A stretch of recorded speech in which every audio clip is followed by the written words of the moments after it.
Coming up on Mountain News this morning, we'll take a look at how to keep your kids safe on the roads with car seats. And one Eastern Kentucky university is preparing to build a new research center for future students. Dedicated to Eastern and Southern Kentucky, this is WYMT Mountain News this morning. Good morning, I'm Olivia Calfee. The time is 6 a.m. and it is February 9th. Now let's check in with meteorologist Tim Drawbridge for a look at your forecast this morning. Not only February 9th, Olivia, it is Friday. The weekend is here, and unfortunately it's turning unsettled, but the weekend is here, right? Look outside at our studios, WYMT. Indeed, looking a little wet as we look across the street, and the headlines today showing, yes, rounds of rainfall. More of a showery pattern as we head through your Friday. Saturday right now, the trend's definitely wet, and it could be, well, we'll just say it, a washout. Watch out, therefore, tomorrow morning at this time for some heavier bursts of rain and perhaps a couple of rumbles of thunder. It may wake you up, and then cooler air settles into the region for next week, but it's not a blast of Arctic air. Check it out. Temps upper 40s, lower 50s. Yes, some of our stations not reporting in this morning. And the pinpoint Doppler radar from London to Middlesboro, from Jackson Hazard over to Pikeville, into the Virginias. That's where our shower pattern has been playing out over the last couple of hours. You can see that on the loop here as well. There's some drier air trying to filter in, and that will prevent today from being a washout. But we'll be looking back from Memphis and beyond for additional moisture to come in and kind of wash out our Saturday. Your 12-hour planners, we rock and roll through your Friday. We'll see a little brightening. So we'll call it mostly cloudy. We pick up the breeze this afternoon. The on and off shower pattern persists through the day, and a forecast high up close to 60. More about the First Alert 7-day forecast and exactly how cool will it be next week. We'll let you know in a few moments. Olivia? Thank you, Tim. Thursday in Blount County, Tennessee, an officer was killed and another was injured while the suspect is still on the run. Deputy Greg McCowan died in the shooting. Officials say the two deputies were shot during a traffic stop. The other deputy was shot in the leg but managed to fire back. Following the shooting, a Tennessee Blue Alert was issued by the Tennessee Bureau of Investigation for 42-year-old Kenneth DeHart. Officials went on to say DeHart is driving a silver Lexus and his last known location was in the Wildwood area. The Blount County Sheriff's Office has issued warrants for DeHart, which include first-degree murder, attempted first-degree murder, and possession of a firearm. When on the roads with young children, it's important for parents to make sure their children's car seats are installed properly. That's why the London Fire Department hosted free car seat safety checks for community members to make sure their car seats are installed properly. Jack Parton of the Corbin Fire Department started car seat installations 15 years ago and has began teaching other fire departments how to properly install them.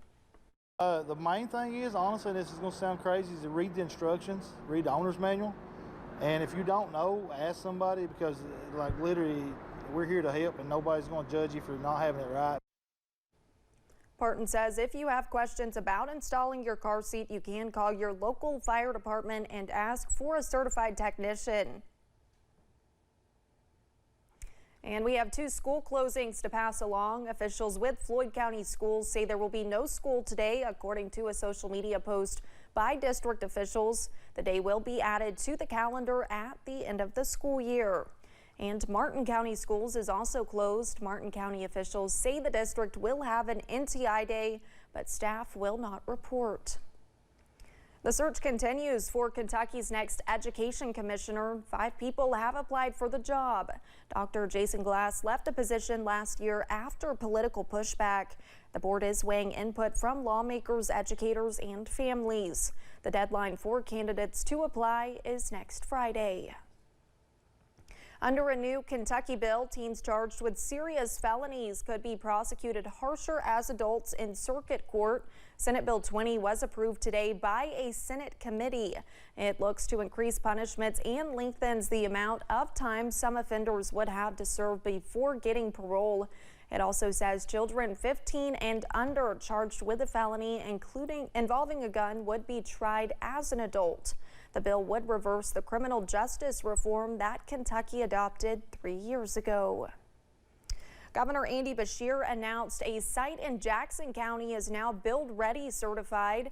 WYMT's Chandler Wilcox talked to the Jackson County Judge Executive about how it could make an economic impact. 19 years ago, a business that employed nearly 700 people caught on fire in Jackson County. 700 people lost their job, and you take a county that has 13,000 people in it, you lose 700 jobs in one day, you fall off a financial cliff and an economic cliff. Jackson County Judge Executive Shane Gabbard says years later, the county now owns the property and is looking at what it can be used for. So we've been kind of crawling back up a little at a time. Well, we're starting to see daylight now.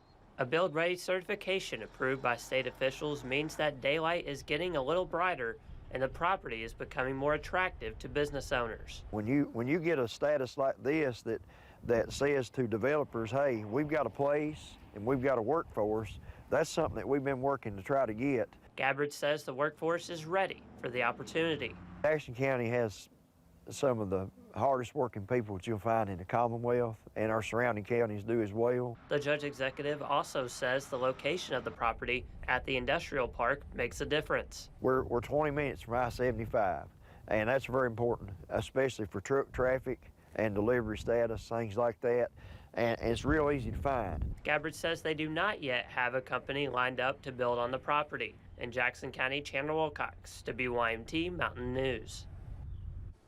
The Build Ready site is more than 17 acres and has 140,000 square foot building pad. One county is getting a financial boost to help with its search for more than 1,500 acres of land. Governor Andy Beshear announced Thursday morning that Knox County received approval for a $250,000 grant to conduct due diligence as county leaders look to build a new industrial park. In addition to the grant, the Knox County Fiscal Court is expected to contribute an additional $6,800 to the project. Several local leaders shared their reaction to the grant announcement. Knox County Judge Executive Mike Mitchell says the industrial park will have a, quote, generational impact on Knox and surrounding counties. Executive Director of the Southern Kentucky Economic Development Agency, Bruce Carpenter, said an additional industrial park is needed to recruit new industry and bring good-paying jobs to the community. Corbin's Cumberland Comprehensive Care Center, Prestonsburg Mountain Comprehensive Care Center, and Ashland's Pathway will receive a portion of approximately $6 million in grant funding to address neonatal absence syndrome. The 3 Eastern Kentucky organizations were among 17 recipients. The funding will be used to expand treatment and recovery services for pregnant and parenting women struggling with addiction. The University of Pikeville is preparing to introduce a new facility devoted to research and growth. WYMT's Buddy Forbes has more from the university. The Satchtiva Research and Entrepreneurship Incubator is the University of Pikeville's latest expansion. It'll mean a lot more opportunities for them to both explore the job market, to explore careers in high-tech agriculture as well as medicine, and really the intersection of those. The REI will provide an off-campus site for collaborations and creations. To allow us to do a lot of research at the institution, engaging undergraduate students and other students that we have on the campus, as well as our own faculty and outside partners. With a greenhouse, classroom spaces, research facilities, and more, the new site will serve a host of students in their efforts to learn and grow. So we'll have a lot more capacity for doing some of the things we want to do that we haven't in the past. Named in honor of Doctors Seema and Rakesh Satchtiva, who helped fund the new facility. So they were really key members in this partnership to try to bring this additional opportunity to do research and entrepreneurship in the area to Pikeville. Continuing their legacy of giving, which has already impacted hundreds of students at the university by investing in something new. Hopefully learn the skills that they need to be successful, either going on to medical school, to graduate school, or to enter the workforce directly. Incubating innovation. In Pikeville, Buddy Forbes, WYMT Mountain News. The facility will be near Fazoli's on Pikeville's South Mayo Trail, expanding the university further into the community.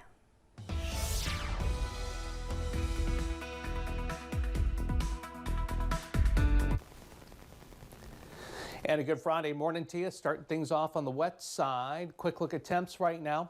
Basically upper 40s into the lower 50s in the pinpoint Doppler radar. Showing the shower action again pretty much from Jackson to Williamsburg, Middlesboro, over to Harlan, setting out toward Whitesburg and Jenkins. And we'll continue to see this type of pattern as we head from the morning into the afternoon. There is some drier air though, trying to sink in from the north and west. We won't completely cut off that threat of precipitation this afternoon, but the aerial coverage will be less. All right, let's get you ready. Get your Wheaties going this morning. Hey, it's Friday. Get ready for a weekend, even though it's going to be unsettled.